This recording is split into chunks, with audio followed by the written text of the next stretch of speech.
The rain mixed with ash as Elena stood watching her life's work disappear in flames. At 52, she had built Morrison Industries from nothing, turning it into one of the city's most respected technology companies. Her gray business suit was soaked through, her dark hair plastered against her head, but she couldn't move from the spot where she'd been standing for the past hour. The fire had started in the electrical system around midnight. By the time the alarms woke the security guard, it was already too late. 23 years of building, innovating, and creating jobs for hundreds of families, all reduced to smoke and orange light against the night sky. Behind her, the crowd of employees, reporters, and onlookers murmured their shock and sympathy. But Elena heard none of it. She was thinking about the small, framed photo that had sat on her desk, a picture of her late husband, taken just months before the cancer took him. That photo, like everything else, was gone now. "Ms. Morrison," a gentle voice said beside her. Elena turned to see James Sullivan, the night janitor who had worked in her building for the past 5 years. He was in his early 40s, with kind eyes and a steady presence that had always made her feel somehow safer when she worked late into the evening. His light blue work shirt was damp from the rain, and concern was written across his weathered face. "James," she said, her voice hollow, "you shouldn't be here. There's nothing left to clean." James stepped closer, close enough that she could hear him over the noise of the fire trucks and the crackling flames. "Ma'am, I know this isn't my place, but you're coming with me." Elena looked at him with confusion. "What do you mean?" "I mean you can't stand here in the rain all night watching this," James said firmly but kindly. "You need somewhere warm and safe to be. My truck is just over there, and my kids are at home waiting for me. They've got hot cocoa made, and Sarah, that's my daughter, she's got her grandmother's quilt ready for anyone who needs comforting." "James, I can't," Elena protested weakly. "I need to talk to the fire chief, the insurance investigators, the reporters." "The fire chief will find you tomorrow," James said, his voice carrying the quiet authority of someone who had learned hard lessons about what truly matters in life. "The investigators will wait until morning. And the reporters?" He glanced back at the crowd. "They'll write their stories whether you're here or not." Elena felt tears mixing with the rain on her cheeks.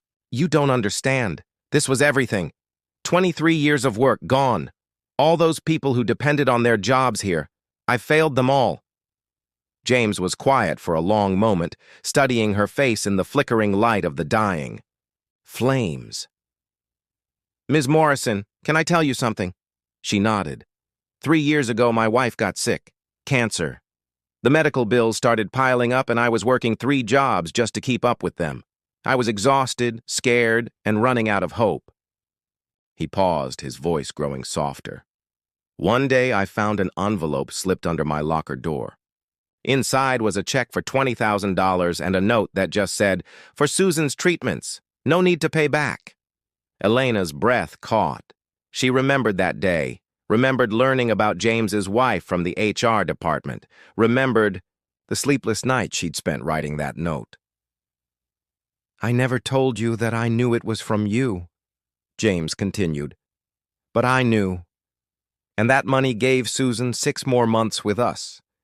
6 more months of bedtime stories with the kids, of Sunday morning pancakes, of her laugh filling our little apartment." The rain seemed to soften around them, and Elena felt something shift in her chest, a warmth that had nothing to do with the fire still burning behind them.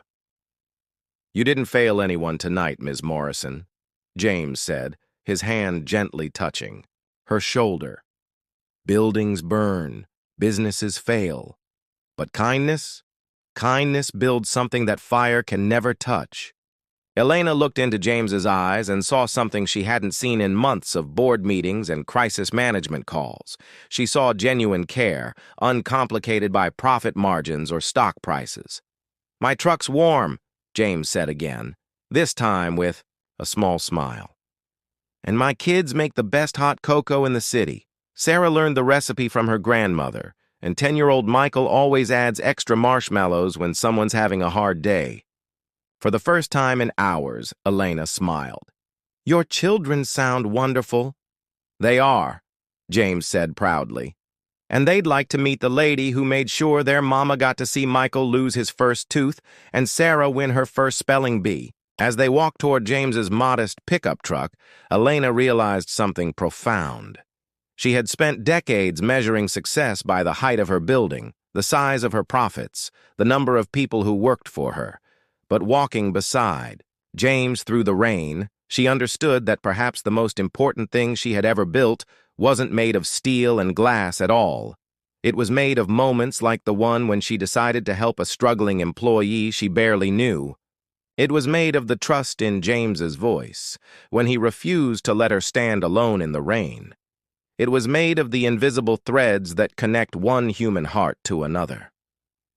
The drive to James's apartment was quiet, filled with the gentle sound of rain against the windshield and the distant wail of sirens. Elena found herself thinking not about insurance claims or reconstruction plans, but about two children she'd never met who had learned to make room in their hearts for strangers in need. When they arrived at the small apartment complex, Sarah and Michael were waiting at the window.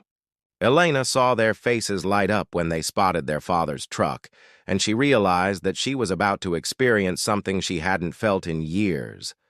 The simple warmth of being welcomed into a home where love mattered more than achievement. As James helped her out of the truck, Elena turned back toward the distant glow on the horizon where her building continued to burn.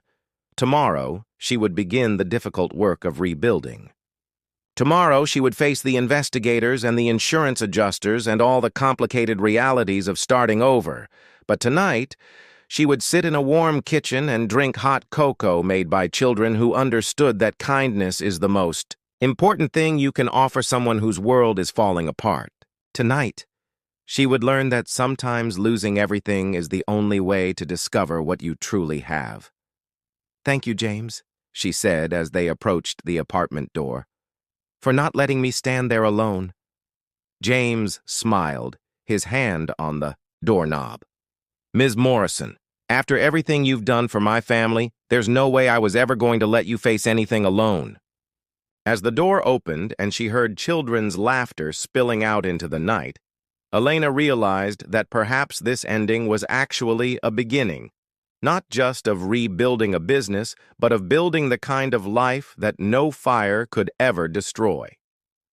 Character count, 6,099.